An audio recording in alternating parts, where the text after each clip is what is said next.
Hi, nice to see ya. Why don't you tell me how many people are going to be playing? Playing alone, huh? Okay. Can you give me your name?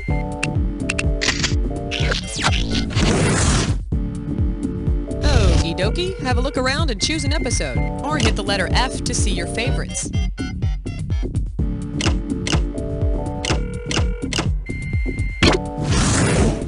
Seconds. All right, your buzzer is the letter B. That's B as in bodacious. 20 seconds. So we're going. Now when a question pops up, you gotta buzz in. Then to pick the answer that you want, just hit that number on the keyboard. Follow me? Easy breezy. Now be careful.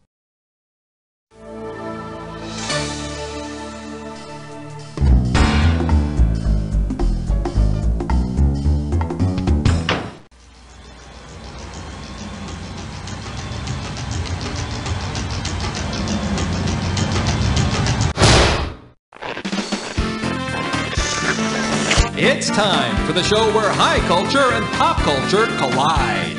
Hey there, how's it going? Hey, listen, welcome to the Technical Difficulties episode. You see, we just got this brand spanking new computer system and we're trying it out with this episode. So we figured we'd devote the trivia to technology and all of its problems. Problems. Okay, I'm kidding. Give me a category.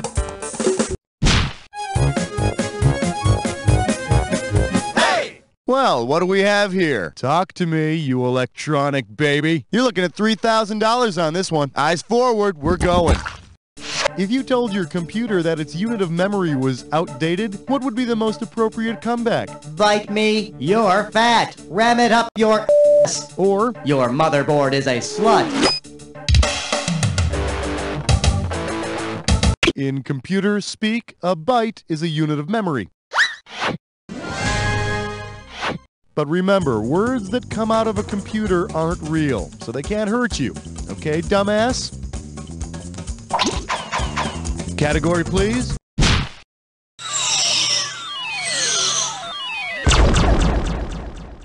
All right, give it up for My Desktop Has No Rhythm. How does $2,000 sound? Heads up, here it comes. If Miles Davis traded in his jazz career for a jazz drive, what would he have in the end? Less heart, but more storage on his computer. Less groove, but a faster internet connection. Less soul, but more memory than a zip drive. Or less funk, but the ability to burn CDs. That's not it. The correct answer is... They tell me a jazz drive is some technical thingamabob on your computer that lets you have lots of memory. And maybe if Miles Davis had had more memory, he wouldn't have had to make stuff up all the time and try to pass it off as improvisation. All right, I need a category.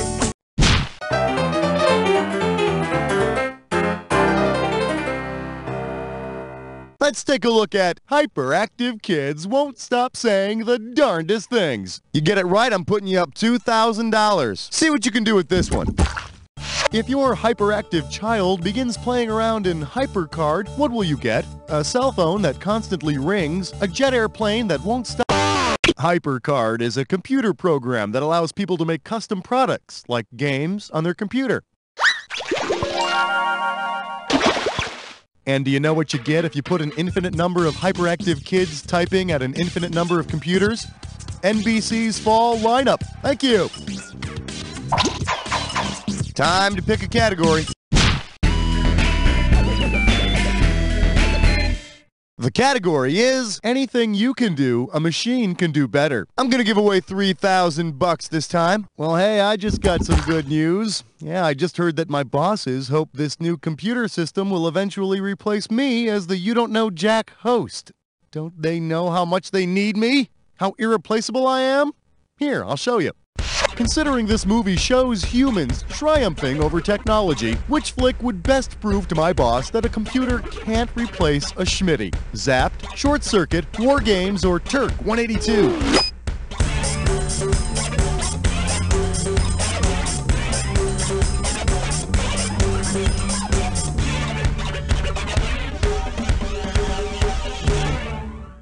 Shall we have the right answer?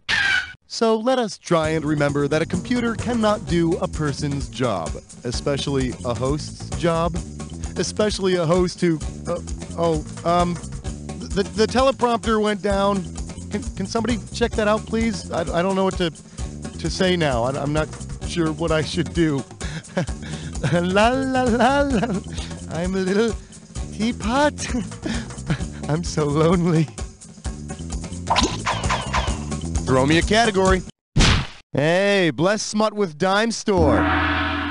It's time for a Riverfish Dress Nut. Let's see if you can make some sense out of this gibberish category. A bloody green digit. I'm gonna open the value of this gibberish question at 5,000 bucks. Okay, you're gonna have about 30 seconds to solve this thing, but every second and a half, I'm gonna take some of that cash back. Okay, do me a favor and tell me what phrase this rhymes with. Spot, bit toe, pecked sore. And don't let that punctuation fool you.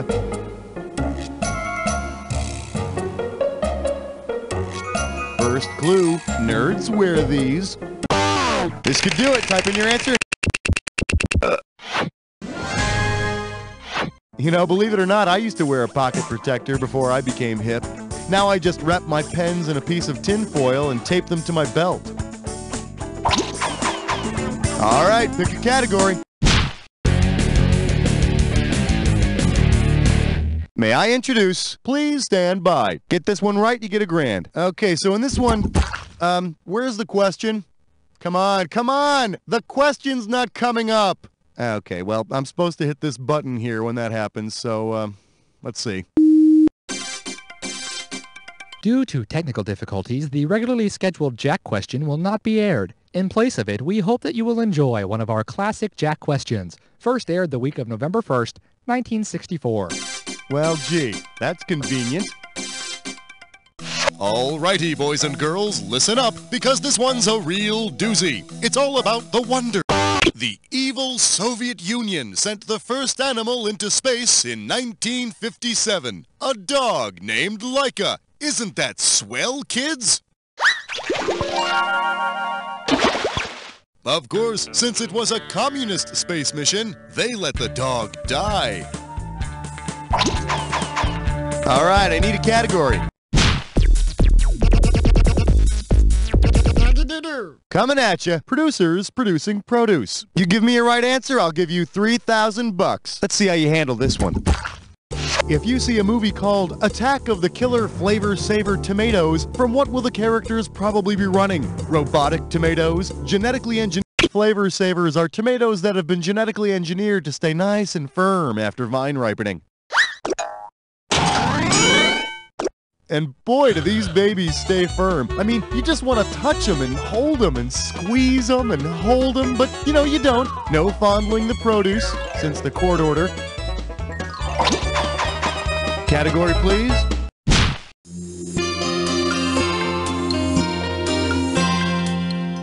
For your enjoyment, I remember when video games cost a quarter. 4,000 big ones for a right answer here. Okay, it appears I'm getting a sign from our producer that we've lost visual for the next question. That's great. Do we still have audio? Okay, we still have audio, so, I guess I'll, let's do a fill-in-the-blank question here. I just want you to, stare at the line on the screen for a while, and I'm gonna imitate a video game, and then you buzz in and type what game it is.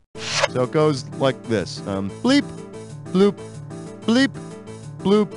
Okay, so now's the time. It's a video tennis game called Pong. It was launched by Atari back in '72. Very big for its time. I've heard that there's a computer game company that's going to come out with a Pong for the 90s. Yeah, the object will be to use your little paddle to kill everything on the screen. Give me a category. Well, look what you just happened upon, my little friend. You got yourself a this or dat. This this or dat's category name is nothing that a good virus can't fix. Okay, I'm gonna read off 7 names, and for each one, I'd like you to tell me if it's the name of one of the first computers, the name of an X-Men superhero, or both. As I read them off, if it's a computer, press 1. If it's a member of the X-Men, press 2. Press 3 if it's both. And to skip it, press 4.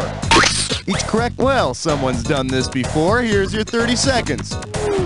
Let's do it. Wolverine, computer, X-Men, Colossus, Cyclops, Storm, Whirlwind, Univac, one more, Gambit. That does it. 3 right, 4 wrong. Why do I bother sometimes? Hey, don't worry about it. It could have been worse. Yeah, barely. All right, let's get on with the game. Throw me a category.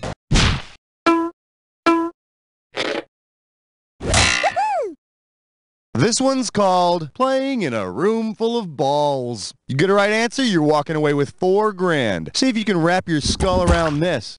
If the animatronic animals at Chuck E. Cheese go haywire and run amok, which of the following will not knock you down and eat your pizza? A giant mouse, a giant purple monster, a giant chicken, or a giant cat?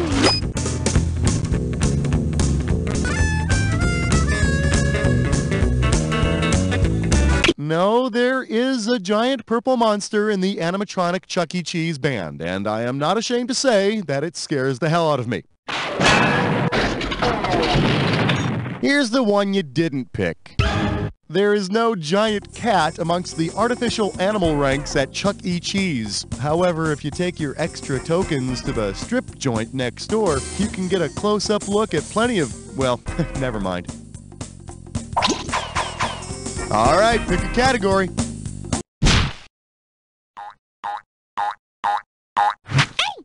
For your viewing pleasure, pardon me, I just took my hand out of a scientist. $2,000 for correct answer. Okay, so I figured we could get some insights into technical difficulties by reading this here real-life handy-dandy manual. Here's an excerpt. Meep, meep, meep, meep, meep, meep, meep, meep. Now, tell me which Muppet character wrote this technical manual? Gonzo, Animal, Beaker, or Dr. Bunsen Honeydew? Meep's the word, and Beaker's the Muppet. Of course, a handy manual for a Muppet might include chapters on how to reattach your eyeballs and how to make it look like you're eating cookies without actually swallowing them. Time to pick a category. I believe this one is called Examining Lunch Meat Under the Microscope. Sit up straight. This one's going to be worth $6,000. All right, kids, stick a hot dog in your mouth and finish this jingle. Oh, I wish I were Norbert Wiener. That is who I'd truly like to be. If I were Norbert Wiener, I'd make atom bombs a reality. I'd develop irrigation technology. I'd find the field of cybernetic study, or I'd be the assistant of Leonardo da Vinci.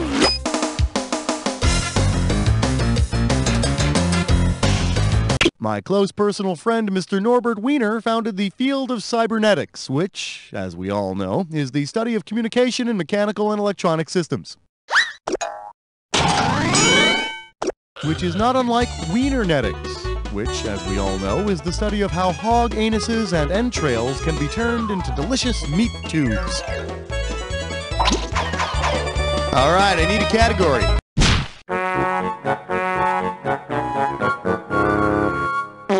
Let's have a big warm welcome for If My Friends Could Flee Me Now. You want $6,000? Give me your right answer. Golly gee. You know what I was just thinking about?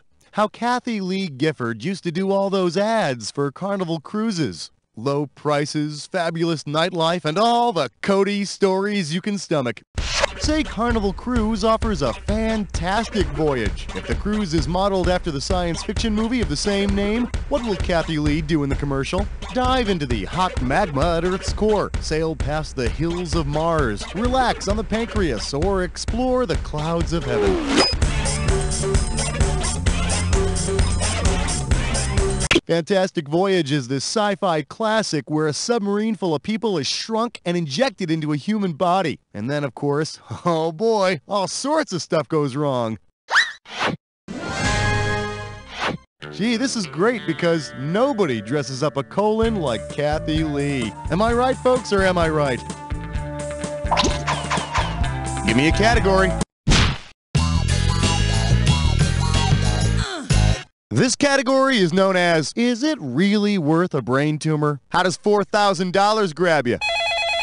Hey guys, I got one of those new digital cell phones, and let me tell you, it's really great because this way I can call anybody on my phone and I can call them first to that check. That's for Sylvain commercial, and most likely Battery's running low. Anyway, ballet slippers, Fritos, Rosie O'Donnell, or pink ponies. Did you get all that?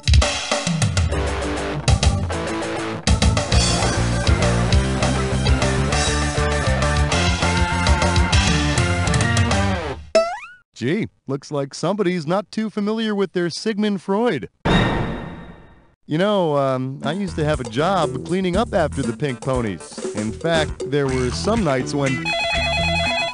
sorry, gotta take that. Looks like it's time for more magical, crystal clear communication.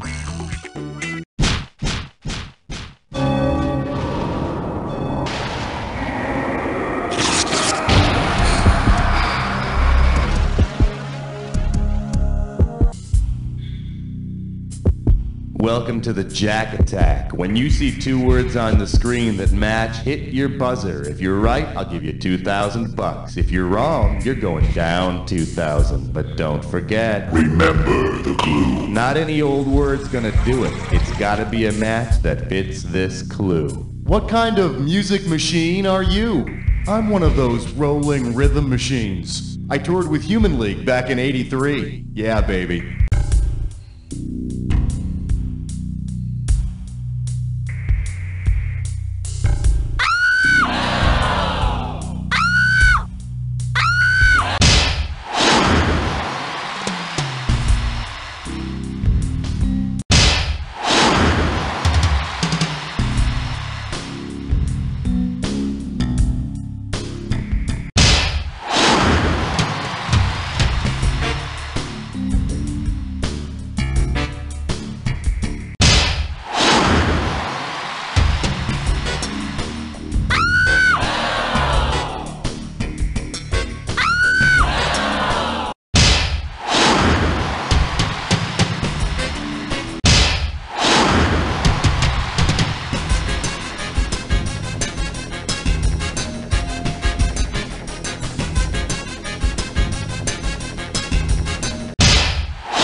Nothing to write home about, but not too shabby. Let's see your score.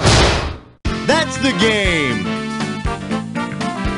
Wow, that was an exciting game. That was a real thrill. You were the best player we've had by far. Now do me a favor, will you? Look to your left, now look to your right, now repeat after me. You don't know Jack! I thought about holding the door open for her, but when I looked down at my bracelet... Congratulations, player. I applaud you. So Okay, it doesn't sound that impressive, but it's sincere. You want to play another game? Just let me know. If you want to save this as a favorite, press F. I want to go to that butthole surfer show, but I'm, all blocked up. Dude, have you tried blow it out your ass? Dude, I have not. Dude, it's not your parents' laxative. Dude, give me some. Okay, dude, but you better drop trout. All right, dude. Dude, blow it out your ass is a laxative that's extreme. Set your own rules. Anybody says you can't have a fiber-free burrito and cheese fry lifestyle, you tell them, blow it out your ass! Dude, that was radical laxative awesomeness. Dude, blow it out your ass. Guaranteed to paint the wall every time.